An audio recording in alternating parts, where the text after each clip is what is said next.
रोजगार सहाय्यक बांधव आहे. आमच्यावर अशी वेळ पंचायत समितीने वाईट आणलेली आहे की एकदम म्हणजे काम कसं करावं आणि जगावं कसं. आम्हाला बी लहान मुलं आहेत, लेकरं आहेत, आई वडील आहेत, पण आम्ही सर्व करून पण हे करतो. आम्हाला टाइमला पेमेंट होत नाही.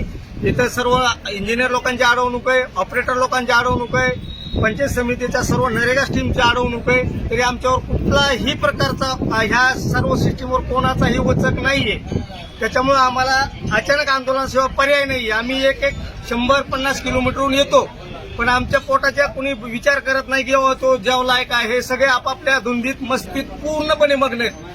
त्याच्यामुळे आम्हाला आता थोडं आम्ही प्राथमिक स्वरूपात थोडं आंदोलन केलंय, पण उद्या परवा आम्ही रीतसर परवानगी घेऊन इथं आमरण उपोषणाला बसणार आहोत. बीडीओ साहेबांना तुम्ही आता भेटले, नेमकं बीडीओ काय साहेबांना भेटलो, पण बीडीओ साहेबांनी बी आमच्या काही बांधवांना थोडी एका वाईट शब्दात अवैध भाषेत थोडे बोलले.